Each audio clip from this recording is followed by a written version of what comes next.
Good morning students. Today we are discussing chapter 11th of 10th class.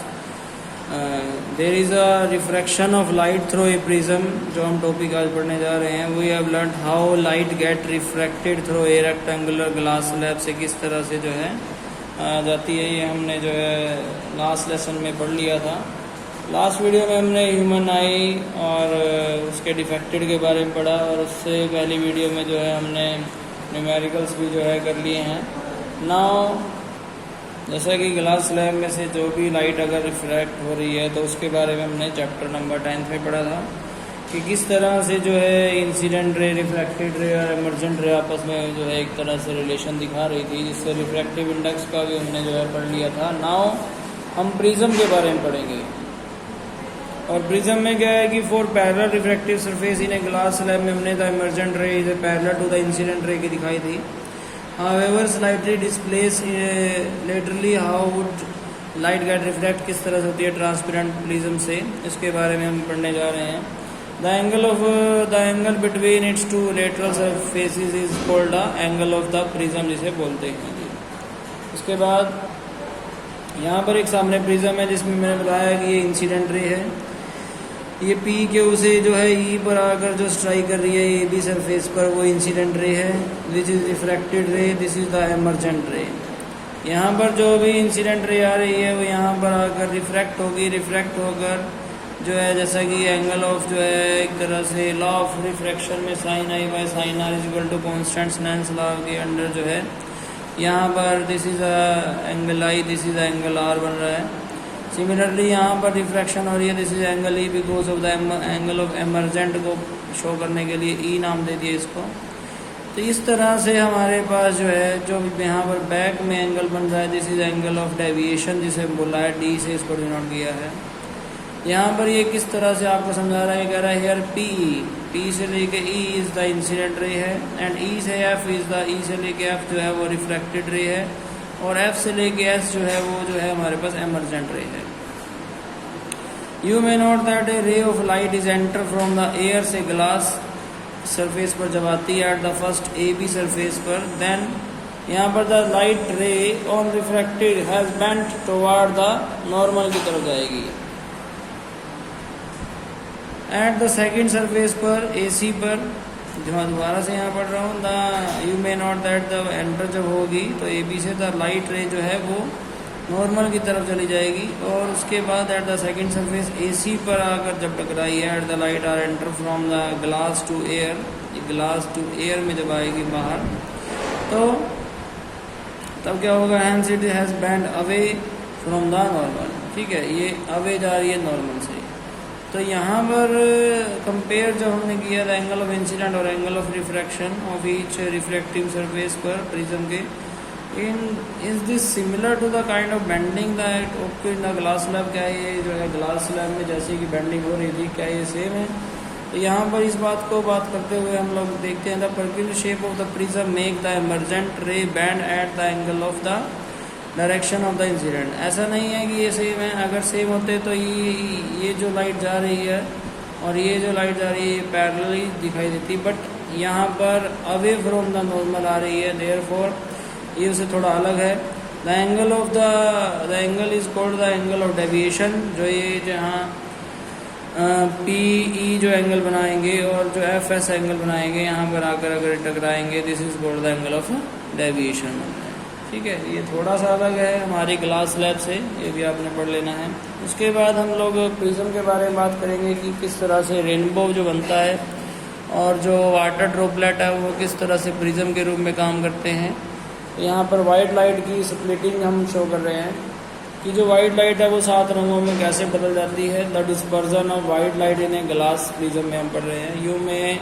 You must have seen appreciated the spectacle colors in the rainbow में इंद्रधनुष में आपने देखे हुए 7 colour, जिसको याद करने का तरीका है विबग्योर. विबग्योर में क्या है कि वी से वॉयलेट, आई से इंडिगो, बी से ब्लू, जी से जो है ग्रीन है, येलो है, ऑरेंज है और रेड है.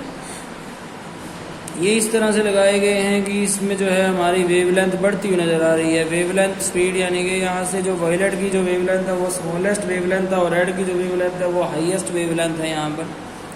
और यहाँ से देखिए आप इसमें डायग्राम में वोयलेट और उसके बाद जो है इसी तरह से विबग्योर जो है Indigo, blue, green, orange, yellow, orange और रेड जो है इस तरह से दिखाए गए हैं। यहाँ पर बेंडिंग पर सबसे ऊपर जो है रेड और सबसे नीचे वोयलेट का आने का कारण भी उसकी वेवलेंथ ही है, क्योंकि वेवलेंथ हाई होने के कारण कम बेंडिंग हो रही है और वेवलेंथ कम होने के कारण यहाँ पर ज़्यादा बेंडिंग हो रही है वोयलेट कलर की। तो ये जो है यहाँ पर हमारे पास प्रिज्म में जो है एक तरह से क्वेश्चन है। इसाक न्यूटन ने इसी प्रिज्म में जो है हमारी वाइट लाइट का जो एक तरह से स्प्लिटिंग हो रही है 7 कलर्स में, उस 7 कलर की स्प्लिटिंग को दोबारा वाइट लाइट में बदलने का एक एक्सपेरिमेंट किया हुआ है, जिसमें हमारे पास प्रिज्म को रिवर्स रख के वाइट लाइट से 7 कलर और 7 कलर से वाइट लाइट दोबारा स्क्रीन पर शो की गई है। It is a experiment of Isaac Newton. After that we are talking about the rainbow, जो रेनबो बनता है यहाँ पर। तो ध्यान से देखिए आप जो है एटमॉस्फेयर में किस तरह से रेनबो बनता है। ये डायग्राम है, मैं यहाँ पर भी आपको शो करने की कोशिश करता हूँ। जैसे अगर कोई पानी की जो भी बूंद है, ठीक है, अगर कोई भी पानी की बूंद जो है आकाश में बन रही है और कोई सनलाइट जो है वहाँ से आकर उसमें जो है टकराई, तो सबसे पहले क्या होता है, सबसे पहले वहाँ पर रिफ्रैक्शन होगी। रिफ्रैक्शन होने के बाद फिर रिफ्लेक्शन होगी, रिफ्लेक्शन होने के बाद फिर से रिफ्रैक्शन हुई और जो है पर्सन की आईज तक जो है, पर्सन की आईज तक वो जो लाइट थी वो 7 रंगों में टूटकर हमें दिखाई देती है। तो यहाँ से हमें ये 2 बातें कंफर्म हुई। पहली बात कि जो पर्सन के रेनबो बनेगा वो सन की अपोजिट डायरेक्शन में बनेगा। पहली बात ये कंफर्म हुई कि जो रेनबो बनेगा वो सन की अपोजिट डायरेक्शन में, मान लीजिए आप यहाँ पर खड़े हैं और सन आपसे बैक में आपकी, तो आपके फ्रंट में जो है एक तरह से रेनबो बनेगा। अगर आपने सन की तरफ फेस किया हुआ है दैन आपकी बैक में जो है रेनबो बनेगा। अगर रेन शावर जो है उस टाइम पर और सन जो है दोनों सेम टाइम पर अगर आपके एटमॉस्फेयर में दिखाई दे रहे हैं तो यहाँ पर भी यही वो शो करना चाह रहा है कि ये रेनबो एक नेचुरल स्पेक्ट्रम है जो कि स्काई में आफ्टर रेन शावर में दिखाई देता है। It is caused by dispersing of sunlight की टीनी ड्रॉपलेट में टूटने के कारण होता है। Rainbow is always form in the direction opposite to that of the sun बनता है। The water droplet act like के प्रिज्म, हर बूंद जो है प्रिज्म की तरह काम करती है। दे रिफ्रैक्ट और डिस्पर्स करती है इन द इंसिडेंट सनलाइट पे, देन रिफ्लेक्ट करती है इंटरनली एंड फाइनली फिर से रिफ्रैक्शन होती है जो कम आती है रेनबो आपकी आइज तक आकर रेनबो बनाती है। Due to the dispersion of light and internally refraction different colour जो है एक तरह से दिखाई देते हैं, ऑब्जर्व करती है हमारी आई, इसी को रेनबो कहते हैं। इसके आगे जो टॉपिक है वो है एटमॉस्फेरिक रिफ्रैक्शन। जैसा कि हमारी जो लाइट है, जैसा कि भी मैंने बोला कि जो सन है उसकी जो लाइट है वो हमारी धरती तक आती है और धरती में जब लाइट आती है तो हमने जो है 9th में उससे पहले जो है इनके बारे में थोड़ा इस तरह से पढ़ा हुआ है कि अल्ट्रा वायलेट रेज है, इंफ्रारेड रेज हैं। अल्ट्रा वायलेट रेज हमारी ओजोन लेयर जो है वो एक तरह से एब्जॉर्ब कर लेती है। उसके बाद इंफ्रारेड धरती तक आती हैं, रिफ्रैक्ट होकर वापस जाती है। ये सब हमने पढ़ा हुआ है, बट हमने ये नहीं पढ़ा हुआ कि किस तरह से सन जो है अगर हमारी धरती तक उसकी रेज आ रही है तो वो आकर किस तरह से टूटती हैं। तो यहाँ पर ध्यान से देखिए कि लाइट जो है वो यहाँ पर विबग्योर में टूट रही है, ठीक है। पहले इस बात को समझें कि ये जो है वोयलेट है और इंडिगो है, इस तरह से यहाँ पर ब्लू है, ग्रीन है, येलो है और ऑरेंज और रेड, ठीक है।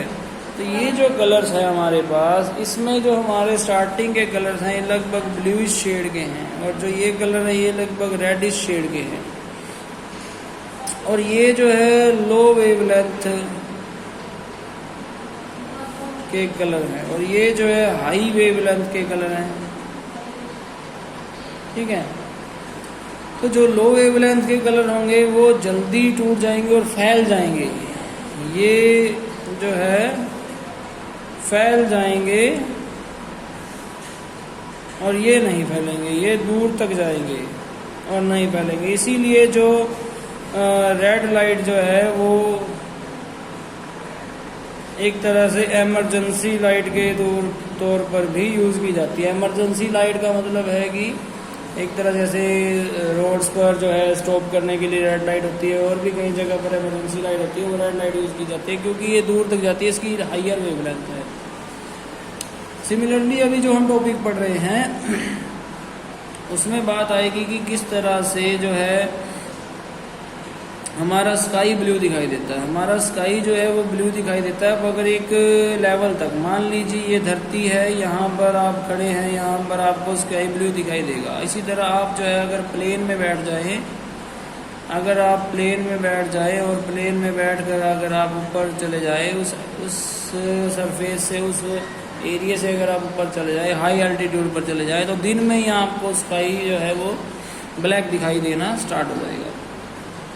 तो ये फिनोमिना किस कारण से दिखाई देता है? तो इसका एक कारण है कि जब सन जो है, सनलाइट जो है वो धरती पर पड़ती है तो वहाँ पर स्कैटरिंग होती है, तो जो लाइट है वो स्कैटर्ड हो जाती है और जो लो वेवलेंथ का कलर था वो फैल जाता है। देयरफॉर हमें स्काई जो है ब्लूइश दिखाई देता है। सिमिलरली इसी तरह से यहाँ पर बोल रहा है कि you might have observe the apparent random wavelength wavering और फ्लिकरिंग जो है हमने किस तरह से इसको देखा हुआ है। जैसा कि इसके एग्जाम्पल के तौर पर यहाँ पर मैं बता रहा हूँ, जैसे फायर जो है आपने यहाँ पर जो है लकड़ियाँ जो है एक तरह से लगा दी और यहाँ पर जो है फायर जो है लगा दी, तो जो लकड़ियों के ऊपर जो आग जल रही है, अगर मान ले विंटर्स का दिन है तो उसके आसपास जो है फ्लिकरिंग जो है होती हुई नज़र आती है, flickering.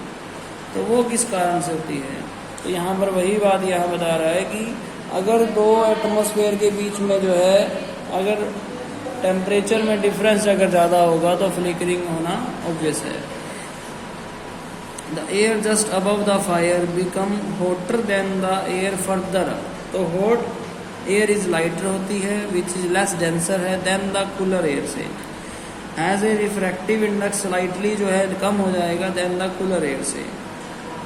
Since physical condition of the refraction medium are not stationary नहीं रहेगा, the apparent position of the object जो दिखा as seen through the hot air जो है वो फ्लक्चुएट होती है हमें दिखाई दी। ठीक है जी। सिमिलरली अगला टॉपिक जो है इसमें स्टार ट्विंकलिंग का है, वो हम नेक्स्ट वीडियो में पढ़ेंगे। Thank you so much.